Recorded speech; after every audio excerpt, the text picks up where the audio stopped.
이러한 유다 지파의 탁월성은 유다라는 이름이 가지고 있는 찬송이라는 의미에서 더욱 명확하게 나타나고 있는데, 이러한 찬송은 그가 원수의 목을 잡을 때에 그의 이름이 가장 크게 영광을 받는다는 것입니다. 그러므로 이것은 단순히 유다의 영광을 넘어서서 그리스도의 존귀함과 그가 사탄의 목을 눌러 이길 때에 받을 커다란 영광과 찬송을 의미하는 것이며, 바로 정복자 예수 그리스도를 예언하는 말씀인 것입니다. 다음으로 유다 지파는 사자입니다. 9절 말씀에 유다는 사자 새끼로다. 내 아들아 너는 움킨 것을 찢고 올라갔도다. 그가 엎드리고 웅크림이 수사자 같고 암사자 같으니 누가 그를 범할 수 있으랴 라고 말씀하고 있습니다. 유다에 관한 두 번째 축복은 그를 사자로 묘사함으로써 그가 힘과 위용을 갖춘 자가 될 것임을 예언하고 있습니다. 이와 같이 유다 지파의 용맹을 예언한 말씀은 본문 외에도 구약에서 여러 번 찾을 수 있습니다. 민수기 23장 24절에 이 백성이 암사자같이 일어나고 수사자같이 일어나서 움킨 것을 먹으며 라는 발람의 예언에서 찾아볼 수 있습니다. 이와 같이 유다 지파의 사자란 위용을 갖춘 메시아의 모습을 표현한 것이며, 이 예언에서 나타난 그리스도의 모습은 자신을 대적하는 모든 세력을 물리치는 능력자, 전능하신 메시아의 모습을 보여주고 있는 것입니다. 10절에서 12절에 보면 실로가 오기까지라는 말이 있습니다. 지금까지 이 말을 지정된 어떤 장소를 말하는 것으로 이해하고 있었지만, 근래에 와서 이 말의 의미를 평화와 안식을 주는 자라는 뜻으로 해석하고 있습니다.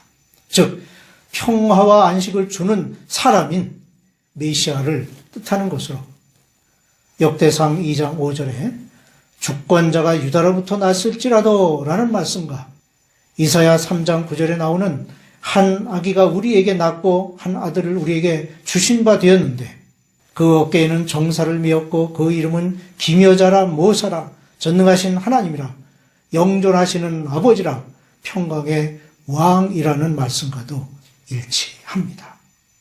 그러므로 실로란 이 땅의 만민에게 축복을 내려주실 축복의 근원임을 말해주는 것이며, 유다에게 내려진 이러한 축복의 진정한 의미는 유다로 말미암아 인류의 구원자이신 구세주가 탄생할 뿐만 아니라 유다로부터 시작된 그 왕국은 메시아의 탄생에 이르러 그 정점에 이르게 됨을 말하는 것입니다. 이처럼 야곱이 베푼 유다에 관한 예언은 단순히 유다에게만 그치는 것이 아니라 인류의 구원자, 사탄의 능력과 권세를 깨뜨릴 전능자 예수 그리스도의 탄생에 관한 예언까지를 포함하는 것입니다. 우리는 한 배에서 나온 자식이 어찌 그리 다른가 라는 말을 합니다. 맞습니다. 그래서 오늘 말씀에도 각 사람의 분량대로 축복하였더라고 말씀합니다. 야곱은 자기 아들들을 위해 하나님께 서로 다른 축복을 구했는데 그러한 축복은 불공평한 것이 아니었습니다. 즉 그들 각자의 처지와 형편, 성격에 맞는 축복을 한 것입니다. 이와 같이 우리에게도 주어질 축복 또한 서로 다른 것이지만 그러한 각자의 축복은 그 사람의 성격과 재능, 환경에 적합하도록 내려지는 것입니다. 그러므로 하나님의 커다란 축복을 받은 우리는 남의 것을 탐하거나 자신의 것이 적다고 불평하지 말고 내게 주어진 것을 가지고 최선을 다하며 성실하게 살아야 하겠습니다. 18절에 야곱은 여호와여 나는 주의 구원을 기다리나이다 라고 단과 가색에 축복하는 그 사이에 구원을 말하고 있습니다. 여호와여 나는 주의 구원을 기다리나이다. 여기서 야곱이 말하는 구원의 의미는 무엇일까요? 첫째, 구원은 육신으로부터의 자유입니다. 그것은 야곱이 일평생 겪은 육신의 온갖 험악한 일들로부터의 자유, 즉 육신의 제약과 이로 말미암은 고난과 고통에서의 자유를 말합니다. 야곱의 일생을 잘 알고 있는 사람이라면 이 말을 쉽게 이해할 수 있을 것입니다. 왜냐하면 이제 육신은 흙으로, 그리고 영혼은 그가 평생 의뢰하고 따랐던 하나님께로 가는 이 순간이야말로 육신의 온갖 속박으로부터 자유로워질 수 있기 때문입니다. 그러므로 야곱은 이 구원을 더욱 간절히 열망하였던 것입니다. 둘째 구원은 죄로부터의 자유입니다. 야곱은 바로 앞에서 자신이 일생을 험악한 세월을 보냈다고 말합니다. 그가 나그네 세월을 보낸 가장 큰 원인은 아버지와 형을 속이고 축복을 가로챈 죄에 있었습니다. 야곱은 그 죄가 평생 그를 괴롭혔다는 것을 누구보다 잘 알고 있었습니다.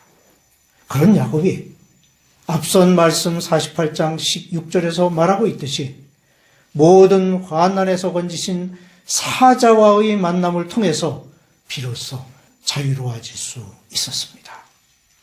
셋째 구원은 사망에서의 자유입니다.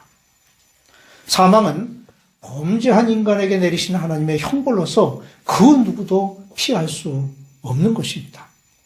하지만 성도의 사망은 영원한 죽음이 아니라 육체의 안식이요 영혼이 영원한 안식에 들어가는 관문이라는 사실을 알기에 형벌이 아니라 오히려 죽음 또한 축복인 것입니다. 오늘 말씀이 주는 교훈이 있습니다. 첫째는 하나님의 긍휼은 어제나 오늘이라 변함없이 동일하시다는 것입니다. 이 긍휼은 하루가 지난다고 변하는 것이 아닙니다. 하나님께서는 내일도 여전히 동일한 방법으로 동일하게 긍휼을 베푸실 것입니다. 그러므로 신실하신 하나님을 믿는 믿음을 가져야 하겠습니다. 또 하나의 교훈은 구원의 약속을 의심하지 말고 기다리라는 것입니다. 야곱은 구원에 대한 약속이 그리스도로 말미암아 성취되기 이전에 살았던 사람입니다. 그럼에도 그는 언제인지 모르는 이 구원을 바라고 기다리면서 실망하거나 의심하지 아니하였고 147년의 험악한 나그네 길을 믿음을 가지고 지냈습니다. 이와 같이 그리스도로 말미암아 그 약속이 성취된 지금 우리는 은혜로운 복음의 빛 안에 살고 있으므로 믿음을 가지고 더욱 굳세게 그 믿음을 지켜나가야 하겠습니다.